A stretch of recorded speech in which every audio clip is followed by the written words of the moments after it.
Pues lo primero es agradecer, por supuesto, a la Plataforma Tecnológica Española del CO2 y a la Escuela de Minas esta invitación. Y es curioso porque cuando yo vi la invitación, esta es la sala Fausto Lújar, ¿verdad? Y yo que soy ingeniero químico, dije, hombre, el descubridor del wolframio. Y allí lo tenemos con Carlos III fundando la Escuela de Minas. Pero es que estando sentado veo aquí a Andrés Manuel del Río, el descubridor de lo que él llamó eritronio, pero luego los suecos se lo robaron. Bueno, fue culpa de los franceses que lo analizaron mal, pero le acabaron poniendo el nombre Vanadio, de la diosa Vanadis o Freya, de la belleza escandinava. Esto nos enlaza un poco con lo que estábamos hablando hasta ahora. En España se han descubierto 3 de los 118 elementos químicos. No estamos para tirar cohetes, ¿verdad? Que son elementos importantes, pero 3. En CO2 parece, por lo que nos está contando Pedro, que vamos por la misma tendencia. Esperemos que no sean casualidades o ideas felices de alguna empresa puntual o de alguna, bueno, pues, iniciativa aislada. Y en este caso yo os voy a hablar un poco de captura de CO2. Voy a pasar muy rápidamente porque esto ya está comentado. Estamos hablando efectivamente en billones de toneladas, es decir, en miles de millones, en gigatoneladas. Y es curioso porque la reducción de emisiones que siempre nos planteamos o escuchamos los objetivos, a mí me parecen un poco perversos los que nos hablan de 2050, diciendo neutralidad climática, el net cero, etcétera. Porque como veis aquí están simplemente superpuestas, se ve el cursor, ¿verdad? Están superpuestos diferentes escenarios que se hizo en el informe que hizo específicamente el IPCC sobre cómo poder mantenernos en ese 1,5, que efectivamente está prácticamente perdido. Y como podemos ver, tampoco hace falta tener más matemáticas que las de la ESO. Cuanto más tardemos en empezar esta disminución, pues la pendiente tiene que ser más abrupta hasta llegar a puntos que son directamente irrealizables. Matemáticamente sí, pero irrealizables en la práctica. Por lo tanto, la reducción de emisiones sí, pero además, cuanto antes, mejor, porque la podremos hacer de manera más suave.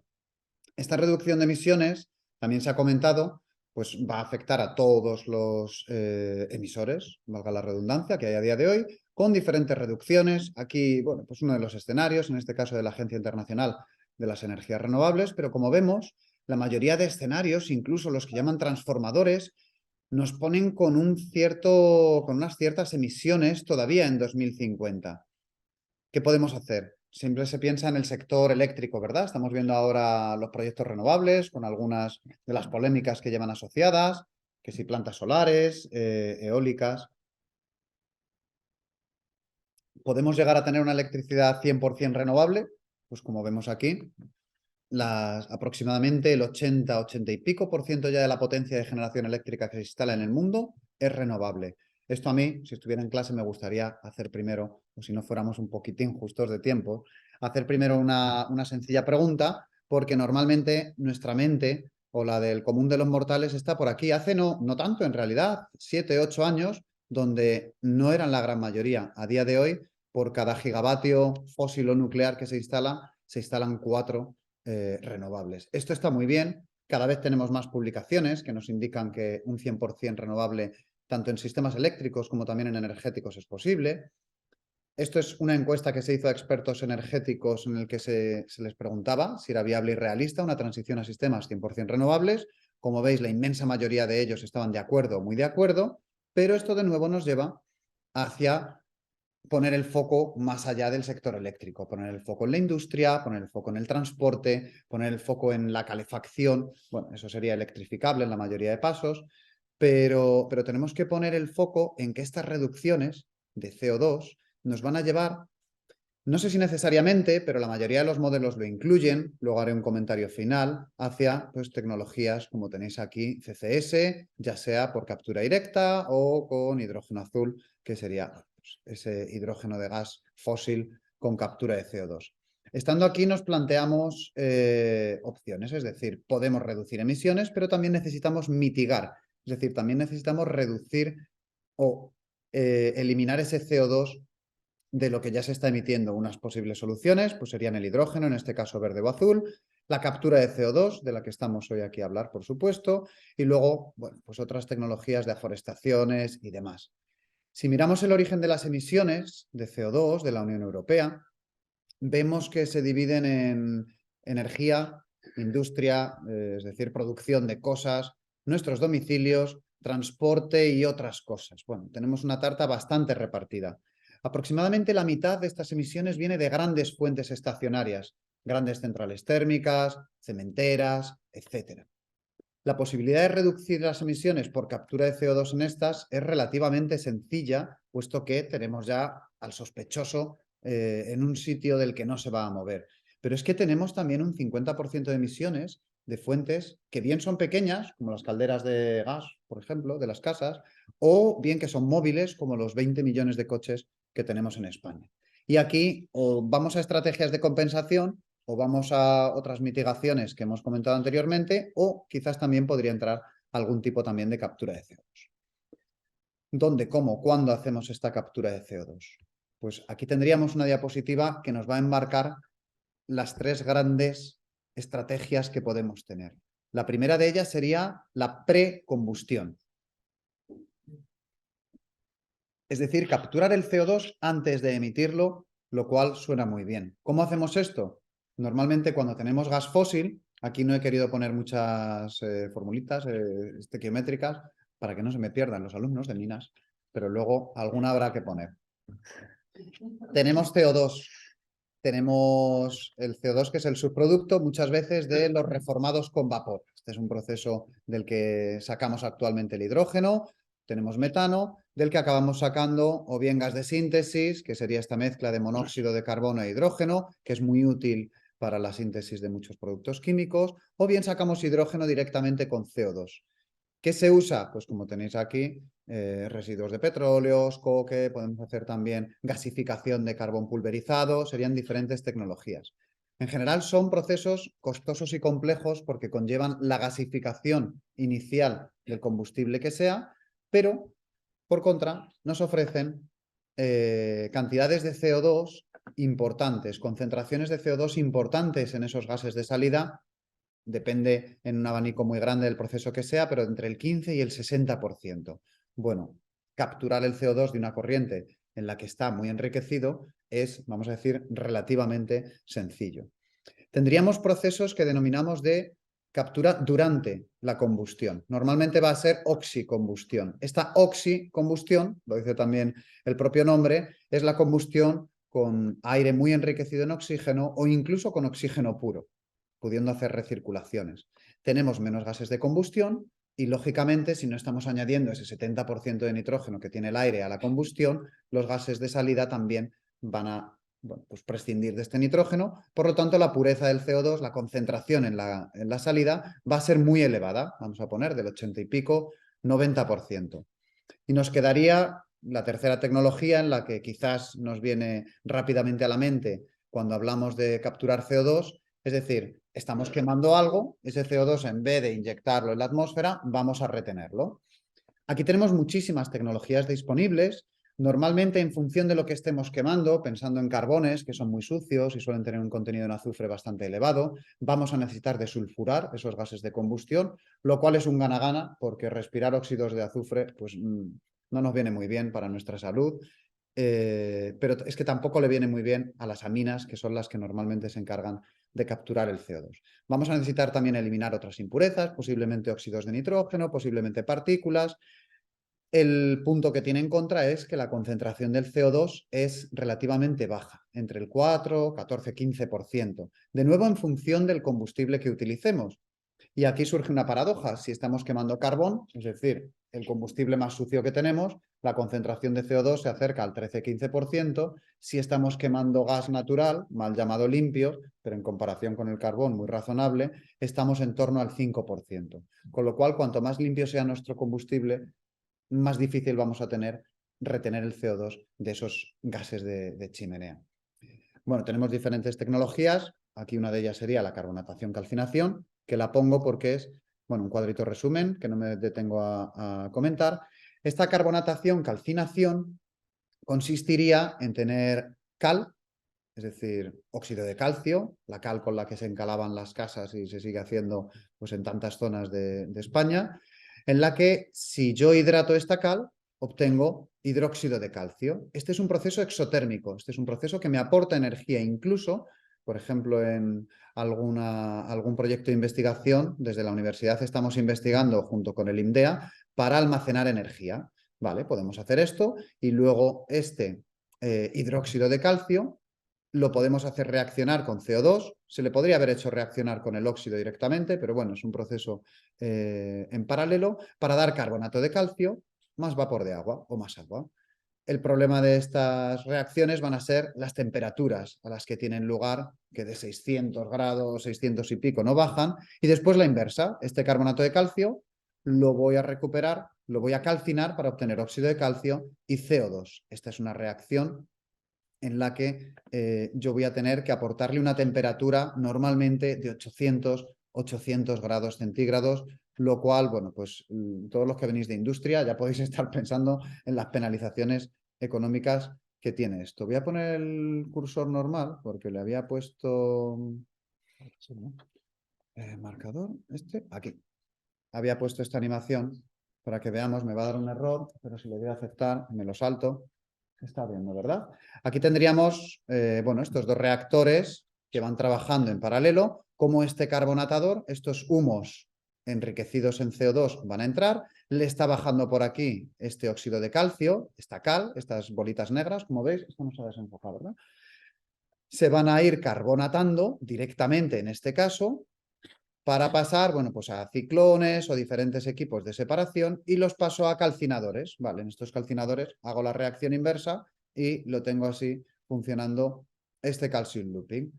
Tendré obtención de calor, pondré intercambiadores de calor o tendré que aportar calor, sobre todo a las temperaturas altas que os comentaba hace un momento. También puedo utilizar estos óxidos o hidróxidos alcalinos.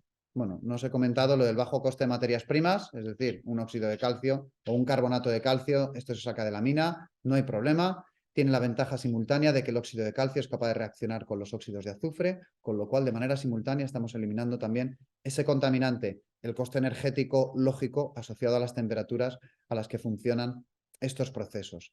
Tenemos otros procesos, en este caso un proceso similar al proceso Kraft de fabricación de pulpa de papel, en el que en un absorbedor, en el que yo inyecto este aire o estos gases de combustión, va a reaccionar con hidróxido de sodio, es decir, con sosa, para obtener carbonato de sodio, que lo haremos precipitar y reaccionará con estos hidróxidos de calcio para dar de nuevo carbonato de calcio. Volvemos a lo mismo, calcinaré este carbonato de calcio para obtener óxido de calcio y CO2, es decir, un gas relativamente o bastante enriquecido en CO2. Este óxido de calcio, bueno, pues se hidratará para dar la vuelta al ciclo y tenemos aquí este doble ciclo. En vez de sosa, en vez de hidróxido de sodio, puedo utilizar hidróxido de potasio, que resulta algo más caro, aunque sea menos corrosivo. Y bueno, pues este contacto entre, por ejemplo, la sosa o la potasa con los gases de combustión pueden ser en un lecho fijo o pueden ser en torres de spray. El lecho fijo nos lo podemos imaginar como una ducha. Yo pongo aquí un relleno del material que sea para que aporte simplemente área superficial. En sentido, en este caso, descendente, estaría cayendo una disolución de sosa o de potasa y en sentido ascendente o flujo cruzado estaría circulando los gases de combustión. Si pongo en vez de esta torre un flujo cruzado, pues fijaos que el spray le va cayendo de arriba abajo y va circulando desde, en este caso, vuestra izquierda hacia la derecha los gases de combustión o el aire. ¿Por qué digo el aire aquí de nuevo? Porque fijaos, un gran ventilador, si esto lo vemos un poquito en 3 dimensiones, tendremos este sistema puesto en grande, pues de nuevo estamos viendo como aquí puedo empaquetar, puedo poner una especie de estropajo para que sirva de aumento de área superficial, va cayendo la disolución, el exceso lo recojo por aquí y lo bombeo para que vuelva de nuevo y estoy atravesando por aquí todo esto con aire. Esto ha habido ya alguna empresa, tenemos Carbon Engineering, que sería una de las que se ha interesado por hacer estos procesos, como veis aquí, a una escala ya mediana o tirando a grande, con estos ventiladores y capturar, en este caso, directamente del aire, pero se podría hacer, por supuesto, con cualquier otra entrada. Si nos vamos a la postcombustión, como normalmente se suele llamar, tenemos aquí la típica central termoeléctrica de producción de electricidad quemando cosas, ya sea biomasa, gas, carbón, etc. Y lo que tendríamos, bueno, pues sería, a ver, me está saliendo de golpe. Después de la etapa de desulfuración pasaríamos a tener aproximadamente un gas a temperaturas intermedias, 45 grados centígrados, presión atmosférica, en el que llevamos, pues si viene del carbón, como decíamos, 13-15% de CO2. ¿Cómo se captura esto? Tenemos dos tecnologías principales. Bueno, o tenemos más bien la tecnología principal que se está usando a día de hoy, que sería la absorción, y tenemos la adsorción. Para los que no son químicos o siendo incluso químicos se inician en esto, una sola letra que además se pronuncia casi igual, pues resulta complejo de diferenciar. Pero es muy fácil porque la absorción es un proceso que se da en el seno de un fluido. Esas bebidas carbonatadas que tienen CO2 disuelto está absorbido. Podemos poner algo de manera sencilla. Este señor estaría absorbiendo, estaría incorporando en el seno de su estructura pues este pastel que se está comiendo. Sin embargo, la adsorción es un fenómeno superficial, ocurre en la superficie de normalmente sólidos adsorbentes, con lo cual sería este proceso de adsorción procesos totalmente diferentes, pero que se pueden basar, bueno, pues en principios químicos algo similares o buscando esa similitud. La absorción es el proceso, como decía, que se emplea actualmente a gran escala, con disoluciones acuosas de diferentes aminas, monoetanolamina, dietanolamina, metildietanolamina, pero que tiene varios problemas. La corrosividad que tienen estas aminas y su degradación con la temperatura, unido a la evaporación y sobre todo el consumo energético. De nuevo aquí tenemos esta doble torre. Un equipo estaría funcionando en absorción, mientras que el otro estaría trabajando en desorción o regenerando. Si tenemos que calentar una disolución acuosa, aunque sea de los 40 y pico, 50 grados hasta 95 grados, simplemente la C sub P, ese calor específico que tiene el agua tan grande, nos va a penalizar mucho. Se han propuesto varias tecnologías, absorciones con membranas, separaciones con membranas o tecnologías de adsorción, es decir, procesos en los que vamos a tener sólidos, por ejemplo, los absorbentes que nos pueden sonar como las zeolitas o el carbón activo, que esto se lo echan hasta a los detergentes de la lavadora para que absorban pues partículas de colorantes o suciedad. El problema de estos absorbentes es que sus condiciones óptimas de trabajo, en las que se encuentran muy a gusto, son normalmente temperaturas muy bajas y presiones muy altas. Si vemos, por ejemplo, en los tanques del hidrógeno en los coches, ¿no? Pues ¿cómo lo ponemos? Normalmente a presiones muy altas, a temperaturas muy bajas, y si hay algún absorbente puede que ayude, pero la presión muy alta y la temperatura muy baja no son las condiciones que tenemos a la salida de una central térmica. Solemos tener presiones parciales de CO2, como hemos dicho, en torno a 0,15 atmósferas, es decir, el 15% de una atmósfera, y temperaturas medias, 45 grados, si no mayores.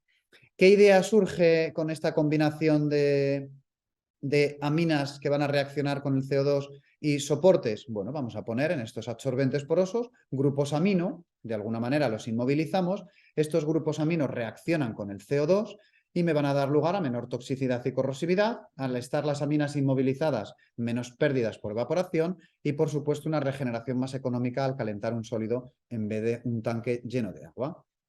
¿Qué sólidos tenemos? Pues tenemos muchos.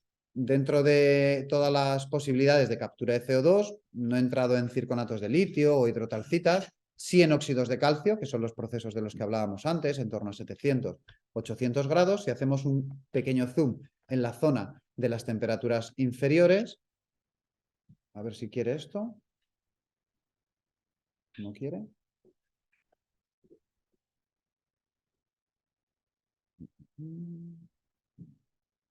No está pasando, ¿verdad?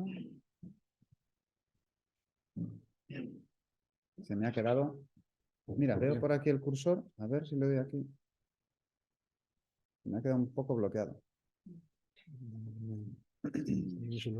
Salimos. Cerrar el programa.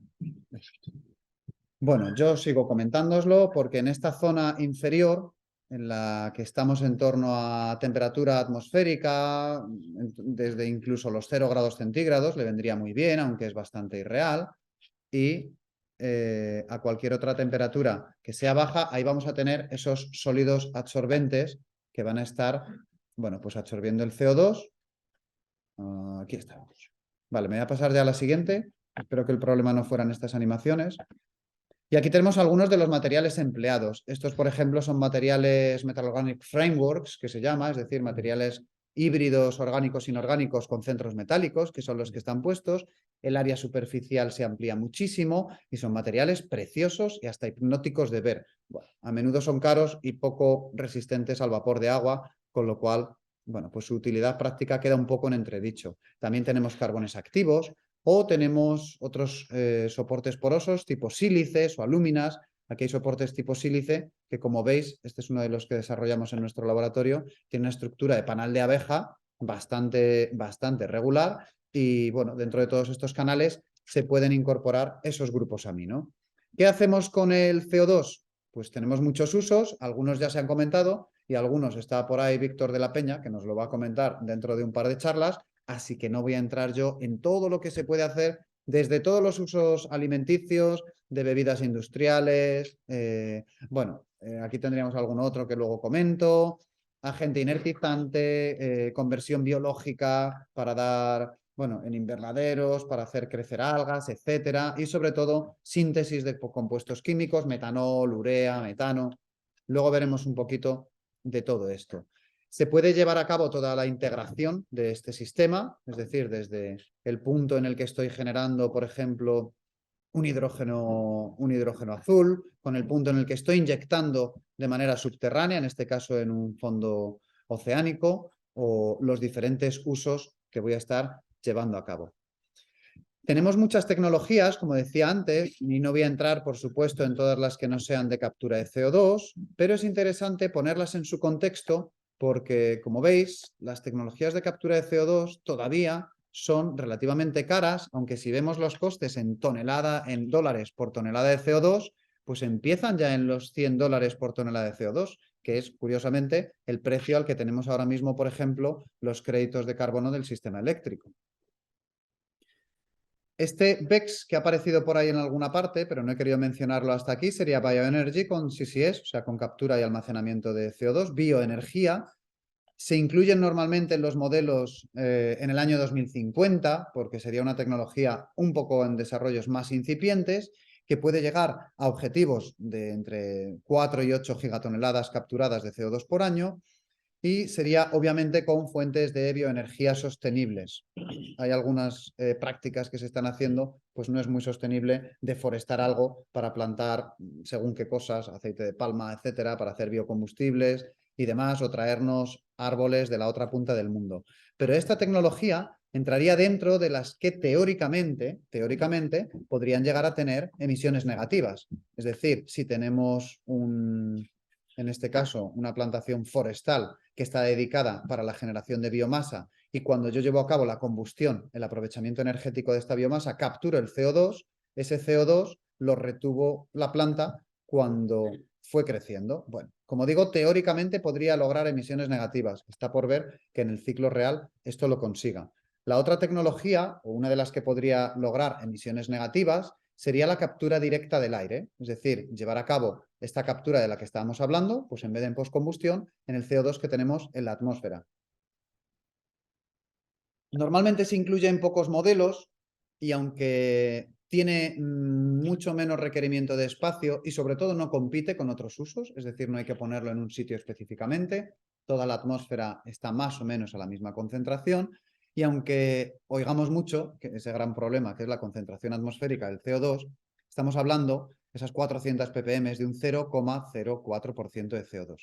Es decir, en el mejor de los casos, 100 veces menos que la combustión de gas natural, lo cual, pues ya termodinámicamente nos va a poner bastante complicado este proceso y los costes son bastante variables. Si se une con una obtención renovable de la electricidad, con un secuestro de este CO2 y con un aporte quizás externo, por ejemplo, de hidrógeno para dar lugar a la síntesis de combustibles, en este caso neutros en carbono, vía Fischer-Tropsch, pues podría ser una opción viable en la que, como decía, ahora hay muchas empresas interesadas. De hecho, de vez en cuando nos contactan empresas que quieren hacer esto, ya sea captura directa del aire o captura en postcombustión. Pues tenemos Global Thermostat, Carbon Engineering, Climeworks y algunas que van saliendo. Estas, por poner algún ejemplo, que se está haciendo realmente a día de hoy. Para terminar ya, objetivos a 2030-2050, pues teniendo en cuenta que a día de hoy estamos capturando aproximadamente 0,04 gigatoneladas por año, necesitamos llegar hasta 3,4 al menos en procesos típicos CCS. Si incluimos la bioenergía con CCS, necesitaríamos duplicar estas cantidades. Esto nos lleva, bueno, pues a unos aumentos muy importantes de las inversiones que se deben de hacer. Aunque Pedro ha comentado algunas pinceladas, obviamente hay que incluir esta captura y almacenamiento de CO2 con o sin bioenergía en planes nacionales. Hay que incentivar financieramente, ya sea con créditos al carbono, con subvenciones, con inversión directa, bueno, todo esto, préstamos blandos, todo este tipo de inversión. Por supuesto que todo sea con una trayectoria a largo plazo, que quien vaya a hacer esta inversión tenga la garantía de que es un objetivo por lo menos de país o de Unión Europea, que sí que parece que en este caso lo está siendo. Y finalmente, bueno, pues quería, para dejar un poquito a la reflexión, muchas veces estos procesos, como decíamos, de captura de CO2, no debieran suponer o debemos controlar mucho que no supongan una patada hacia adelante de un problema de, bueno, voy a poner en mi modelo que voy a estar capturando en 2050 X gigatoneladas y por tanto ahora puedo seguir emitiendo. O voy a capturar ese CO2 y lo voy a utilizar para la recuperación avanzada de petróleo, es decir, evito que se emita CO2 a la atmósfera, pero lo uso para obtener más petróleo y, por tanto, emitir más CO2 a la atmósfera. Tenemos que ser muy cuidadosos con esto en esta época donde el greenwashing está tan a la orden del día y hacer apuestas o fomentar que se hagan apuestas directas por estas reducciones de captura de CO2.